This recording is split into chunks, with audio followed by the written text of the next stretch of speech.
Good morning and welcome everyone to this very important moment for the University of Chicago. Really, I would say historic moment for the University of Chicago for the groundbreaking for the Joe and Rika Mansueto Library. One has many buildings on campus, but this one has a very particular importance to the university, and there are several reasons why this is really a very special day, and why I really use the word historic, which is a big word. So we're here for the groundbreaking, first for a library, and libraries, of course, have been one of the key cornerstones of universities for many years. And as we all know, libraries are in a state of very considerable evolution. They are, in fact, becoming richer and more complex entities. But from the point of view of this university, libraries remain one of the key cornerstones of the university. Remains a key instrument for our faculty, a key instrument for our students. And as the nature of libraries evolve and as the nature of what gets done in a library, in fact, expands, having a library altogether on campus represents for us not only a representation of the values of the university, but represents a commitment to providing our faculty and students with what they need to do their work. So this commitment to a library, commitment to having a library in a contiguous environment at the heart of our campus represents to me an extremely important principle and extremely important commitment on the part of the university. Second special feature of this morning, and what we're marking and celebrating this morning, is the nature of the building. Now, I will say, as many of you know, this building has been under consideration by the university for quite some time, and I sort of missed a few years here. And when I came back in the summer of 2006, I saw two things very quickly. One was the argument for a new library in the heart of campus, and this, of course, was, to my mind, an extremely compelling one. I had no real questions about the importance of that to the university, and so I was very happy to embrace that report. But then, at the same time, I saw a sketch of, not dissimilar to the one in front of us here, and I will say I was completely startled and blown away by the beauty of this building. So the second special feature of this is the extraordinary imagination of Helmut Jahn and the building he has designed for us that's going to be situated here right in the heart of campus. And not wanting to pretend to be an architecture critic who can label all the right words together, let me just say that for me, it's not only beautiful, but really represents both the continuity and change that one sees in libraries, and just wonderful to have it here. So great thanks to Helmut for being such a partner for us in this. Now, of course, the third special reason that we're here today, and in fact what enables the whole project, is Joe and Rika Mansueto.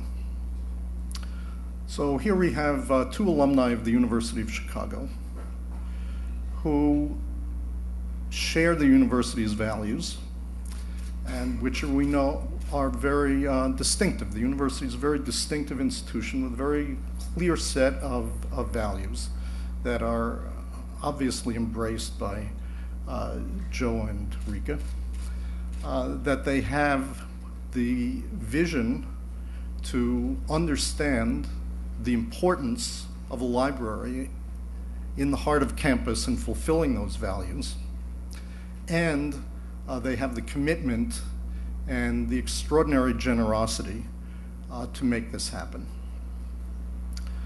So a great deal of what we celebrate today, and in fact it really would have been impossible without them, is exactly this commitment, values, and vision and generosity of Joe and Rika Mansueto that's enabling us to have this extraordinary facility for our faculty and students in the heart of campus. So let me begin, before turning the program over to our provost, just to offer my personal thanks and the thanks of the University of Chicago to Joe and Rika for their extraordinary gift.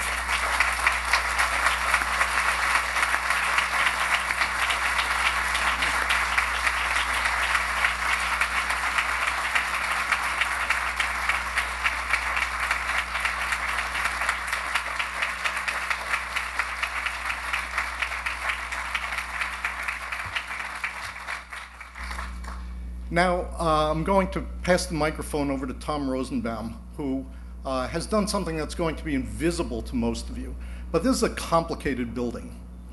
And Tom has spent simply an unbelievable amount of time getting this all straight. And so this has been a project that I know Tom has been deeply committed to personally.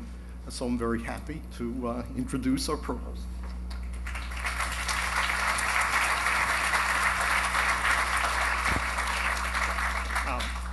This is just a spectacular day, and I want to start also by thanking the Mansuetos for their incredible generosity, for which we will forever be indebted in terms of making this a reality, helping what has been a major effort for many, many people across the university. As Bob noted, in my 21 months as provost, but who's counting, this has just been a passion of mine. And how can it not be if you combine Helmut's iconic design and the beauty of the dome structure, ellipsoidal, and what's underneath, 3.5 million volumes and really great high-tech gadgets, you know, robots that move around and grab books and don't put them back in the same place, but tell a computer where they are. So it has all the combinations of what one would like in a intellectually oriented university. Of course, it's central, and it's central geographically, which gives us a discriminating advantage against the competition, where there isn't land at lots of places where you can do this. But it's intellectually central. So if you ask, and this is a quiz I would give as I would go around drumming up support, is, you know, over an 8-year period, what percentage of this huge collection has actually circulated? You know, it's millions and millions of volumes, you know, is it 0.1%? It turns out 20% of the books in this, in Reg, have actually circulated. People use this library. In fact, 400,000 or 430,000 of those volumes were one-time takeouts, checkouts, which tells you those are being used for research. So this is at the center part of the research enterprise and a recruiting and retention advantage in terms of particularly humanities and the social sciences. Those are 150 interlibrary loans that you don't have to do each day. So as we look forward to this, we not only look at the intellectual portion, which we're now being able to enhance with the new library, but also actually a social gathering point. So in a very University of Chicago point of view, Reg Level A has been the social epicenter for undergraduates. And in fact, Judy Nadler and I worked to, in fact, reopen it. It had to be shut for moving some books recently to address that demand.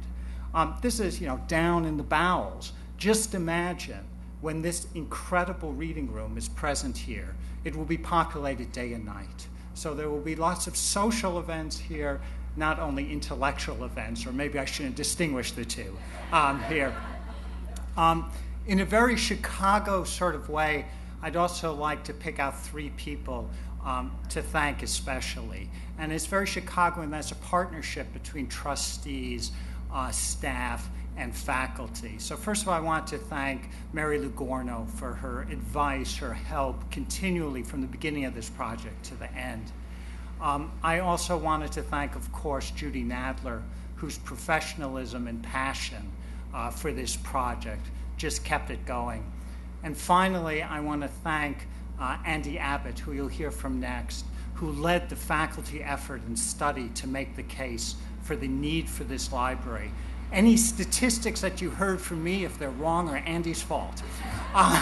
So thank you all, and let me turn over to one of our great faculty leaders, Andy.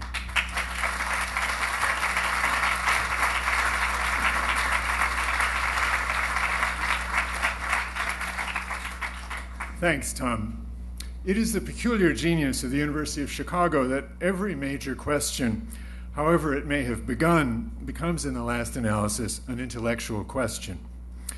Whether staff or administrators or faculty, we all make minor decisions every day on the basis of this or that expediency, the availability of resources, the trade-offs of time, the exigencies of the moment.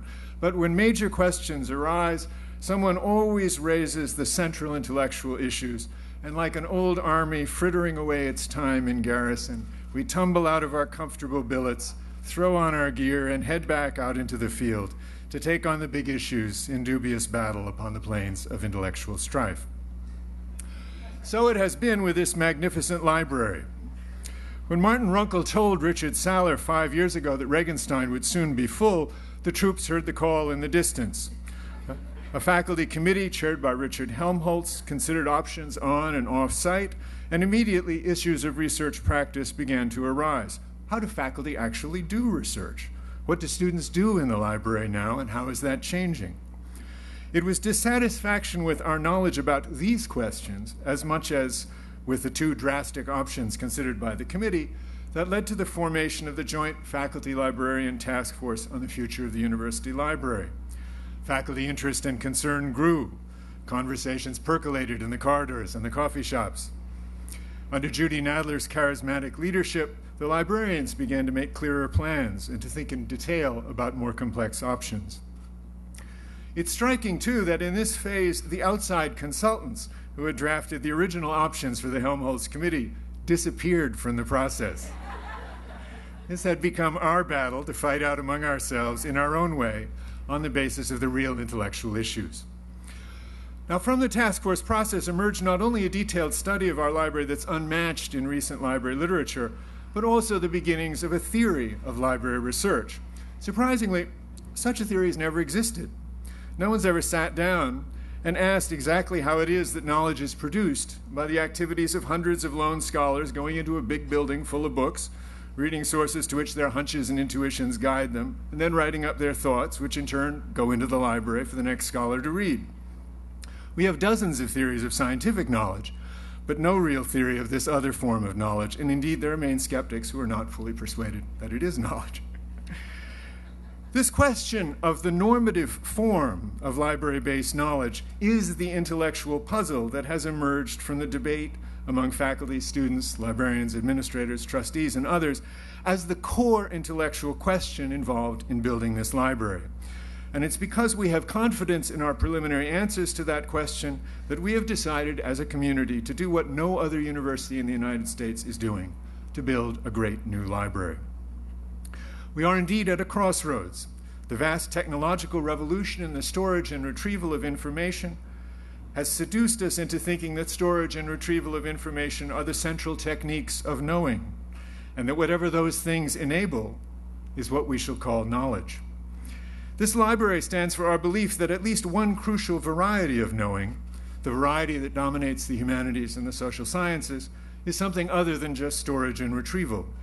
It's about well-prepared scholars being able to swim easily in a sea of densely organized material, following immediately the leads that arise at every turn of the research process, and tracing connections wherever they may go.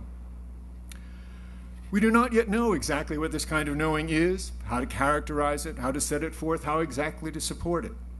But the challenge of deciding about this library has made us see that these are the central questions, not just for the University of Chicago, but for all critical knowledge in the humanities and the social sciences. The Mansueto Library stands for our belief that these questions have answers and that we can and will find them. On behalf of the faculty, I would like to thank the Mansuetos for joining us in this belief and making it possible for us to create a library that will be a beacon and an example throughout the world of knowledge.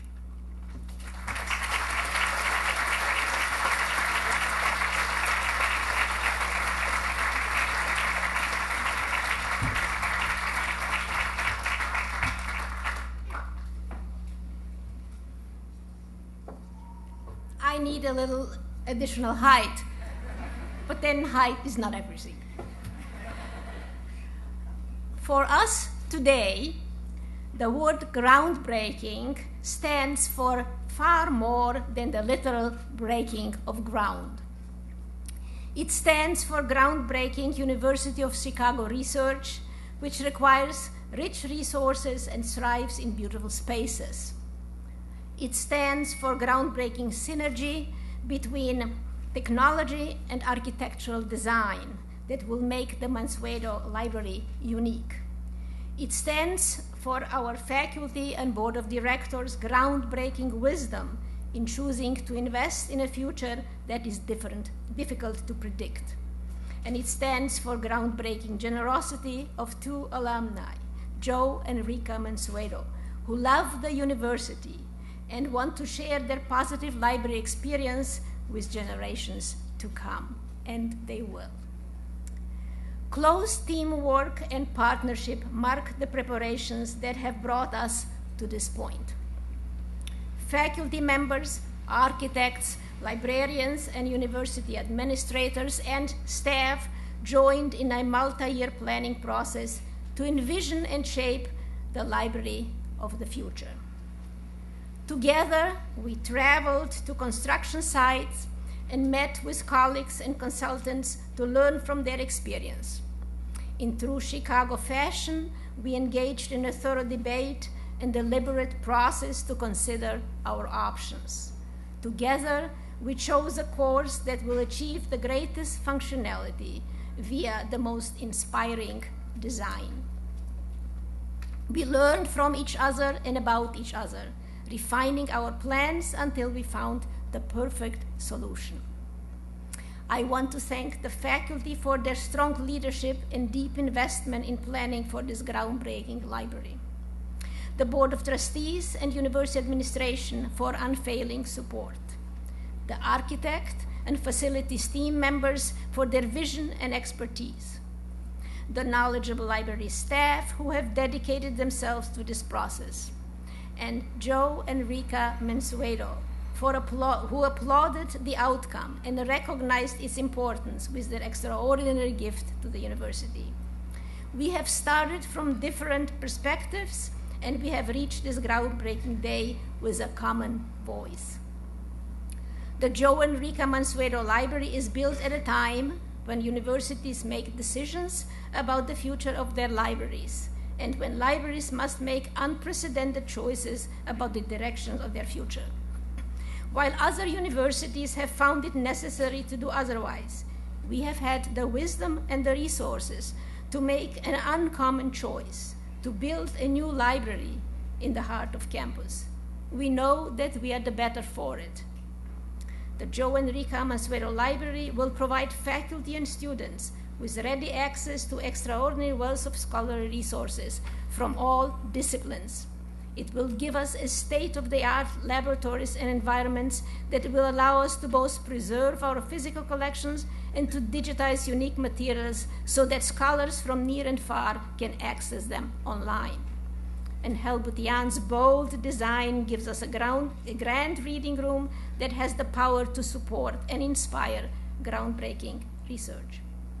The state-of-the-art technology, enormous capacity, and magnificent spaces of the Joe and Rika Mansueto Library also enable us to rethink the use of library spaces across campus and to develop library programs that will meet the evolving needs and expectations of our faculty and students as the 21st century unfolds. I thank you for your participation in this groundbreaking work and for joining us in celebrating this magnificent occasion.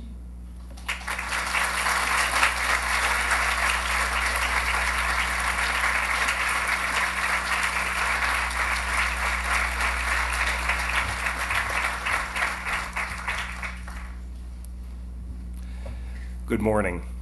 I'm Jim Crown, Chairman of the Board of Trustees of the University of Chicago, and I'd like to add my thanks to Joe and Rika on behalf of the entire Board of Trustees for allowing us to celebrate this spectacular day, and couldn't have a better day to really celebrate this site. One of the truly fun things about this job is being able to participate in landmark occasions of the university. And usually that expression of landmark is a metaphor for something. In this case, we are being quite literal, because this gift has impact on so many levels. The intellectual and academic impact, of course, is primary, as is our mission here. But the spectacular physical asset that will arrive here and the beacon that this will represent, both figuratively and literally, to this campus will be a hallmark for many, many generations of students to come, thanks to Joe and Rika. It is possible because of a great design, and I would like to ask to come to the podium the design architect, Helmut Jahn. As I believe you all know, this building was designed by Helmut Jahn and Associates with a footprint that goes deep into the ground, but will have 8,000 square feet of reading room and a 6,000 square foot preservation department. And I'd also like to ask Joe and Rika to approach the podium. We have something for you. And Helmut, thank you. You have something for Rika?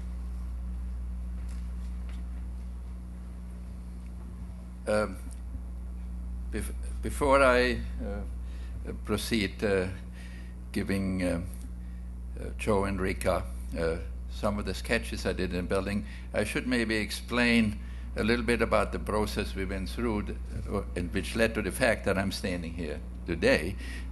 This was a competitive interview process, and the real problem about the building always, what to do with 3.5 million books, which are warehouse-like, operated and moved by a machine. And there was a preconception that the simplest and the cheapest way to do this were to put them above ground.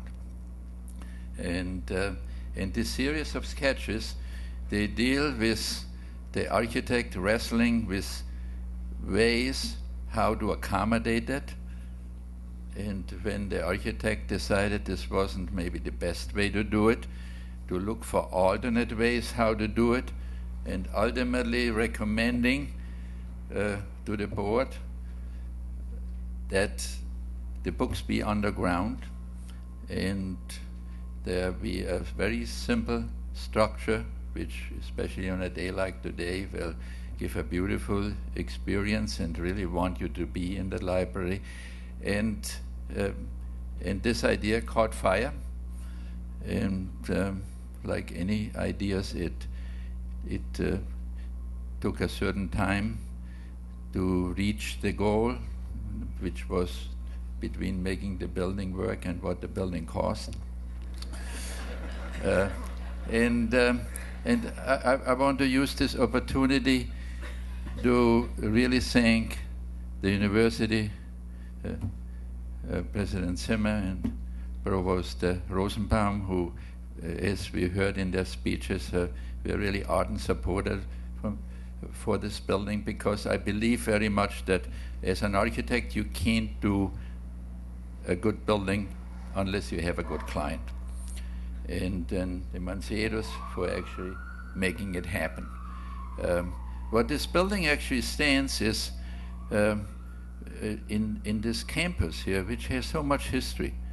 You know, it's quite different. It's probably the most, it's radical, innovative building which is done, because it's not about just physical newness, doing something different. I think it represents the spirit that newness has to be spiritual and intellectual. And this, what this client actually realized based on the challenge of what this library should and could be. And that's why I want to give my thanks back that I have this opportunity to do this building. Thank you.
Thank you very much. Thank you, Helmut. I don't know if you heard what Helmut said, but he said he did the first sketches in 1985.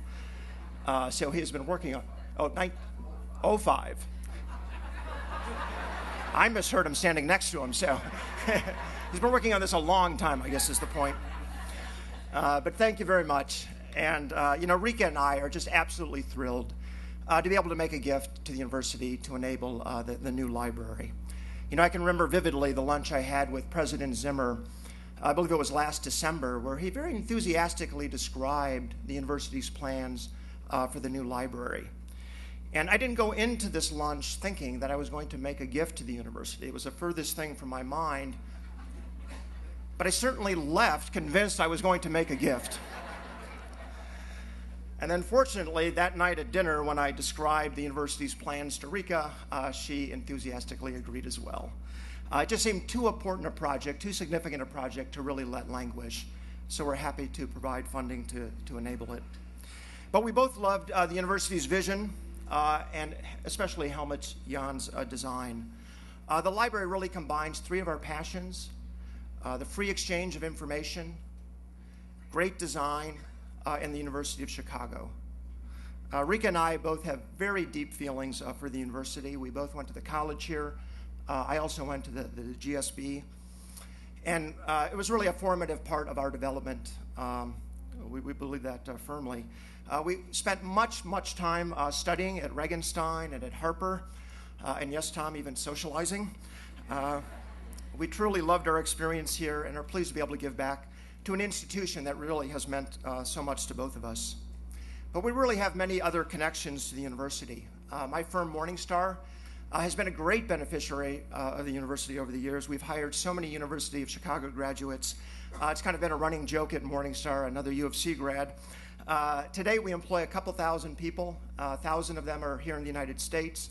About 170 of those people are U of C graduates. One of our board members is Steve Kaplan. Steve is a faculty member of the GSB. He's been absolutely terrific and has contributed so much to Morningstar's growth over the years. And then lastly, even the name of my firm, Morningstar, has a University of Chicago connection. We were meeting with a student group earlier this morning, and I was telling them this story. But one of the first books I was assigned to read here at the university as a first-year student was Thoreau's Walden. I was part of the Common Core. And the book was very inspirational to me as an 18-year-old. The values that Thoreau embraces, independence, self-reliance, thrift, really resonated with me. And later, when I was looking to name my firm, I thought these would be great qualities for my company to aspire to. So the name Morningstar harkens back to the last line of Walden. The sun is but a morning star. And I can vividly remember finishing the book Walden. I was sitting in one of these very comfortable orange chairs on the 4th floor of Regenstein here. and I was reading the conclusion to Walden, very inspirational, very powerful conclusion, and I'm wondering, how is Thoreau going to finish this wonderful book? And I get to that last line, and I read it, "The sun is but a morning star." And I look out over the quads, light snow is falling, it's 10th week, and I think to myself, what the hell does that mean? And so I had to put the book down. I thought about it a while, and to me it kind of meant that something that's been around as long as the sun is still in its infancy.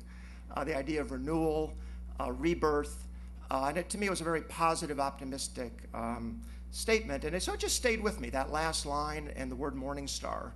And so when I was looking to name the firm, it seemed an appropriate name. Morning Star is all about independence as well.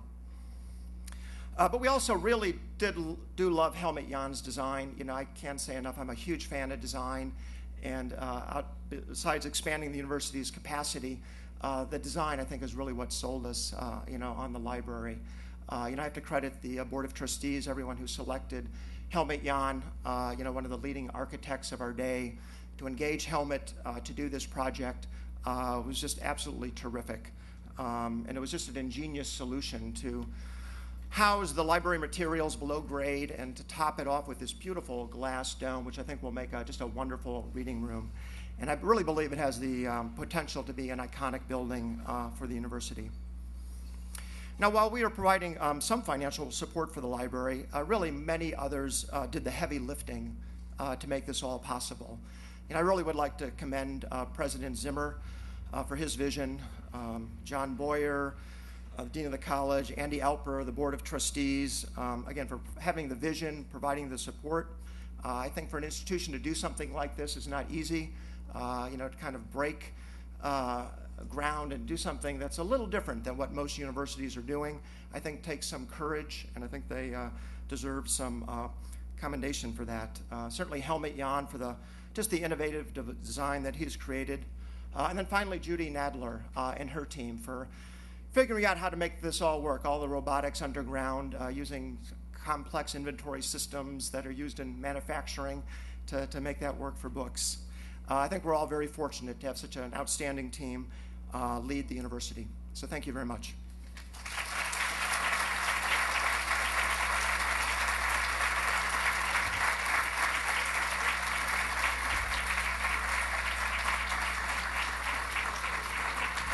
So we would like to invite up, we have those with assigned hard hats. I think you know who you are, to engage in the symbolic groundbreaking. This is the most we can do with the current permit status, I believe.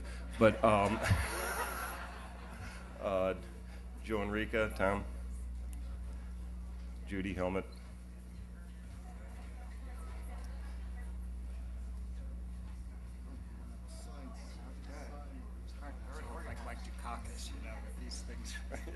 Exactly.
Well, that concludes the formal program, but I certainly invite you all to stay around and talk to each other and congratulate Joe and Rika for their extraordinary generosity. Thank you very much for coming.